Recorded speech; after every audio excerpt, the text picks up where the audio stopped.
I am here to work, I am not here to make friends. ये बात बोली मेरी पहली जॉब में मेरे साथ बैठने वाली सौम्या ने, जब मैंने उसे मजाक में बोला, वो देख तेरी दोस्त आज तुझे छोड़ के किसी और के साथ सिगरेट पी रही है। सौम्या मेरे लिए इस बात का रिमाइंडर थी कि वर्क प्लेस पे फ्रेंड्स नहीं बना करते हैं, जिसके लिए मैं कहीं ना कहीं प्रिपेयर होके आया था। पर यहाँ तो सौम्या को मेरे बगल में ही बिठा दिया गया, तो बातें होना तो लाजमी थी ना। अब हर दिन 8 घंटे हम वही बैठ के काम करते, तो वो बातें कब गप्पों में बदल गई पता ही नहीं चला। ऑफिस अफेयर्स, खुद के कांड, फैमिली मैटर्स, बिचिंग, हमने कोई टॉपिक नहीं छोड़ा।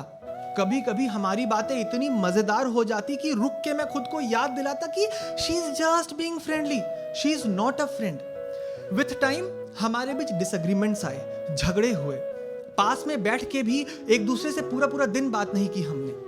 हालांकि 2-3 दिन में या तो मेरे डेस्क पे मुझे एक सॉरी नोट मिलता या उसके डेस्क पे उसे एक चॉकलेट। हमने इतनी बार एक दूसरे को मना लिया कि वो फ्रेंडली और फ्रेंड के बीच की लाइंस ना ब्लर होने लगी।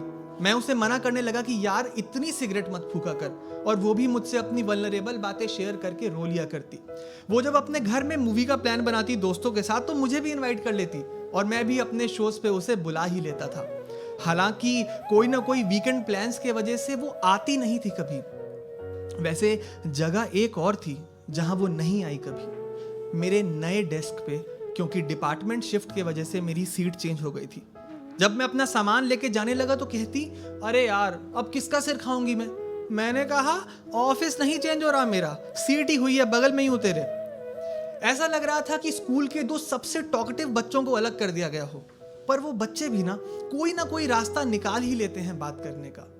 सौम्या ने पर ऐसा कुछ भी नहीं किया। शुरू में तो मैं खुद ही उसकी सीट में चला जाता था, पर फिर समझ आने लगा कि सिर्फ मैं जाता हूं, वो कभी नहीं आती। और जब मैंने जाना बंद किया तो हमारी बात ही बंद हो गई। सब अच्छा तो चल रहा था ना, तो हुआ क्या फिर?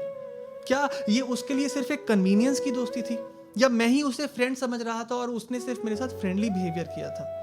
कुछ भी समझ नहीं आया।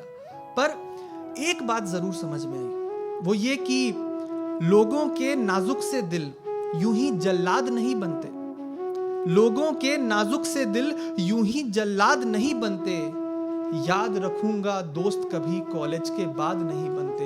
याद रखूंगा दोस्त कभी कॉलेज के बाद नहीं बनते।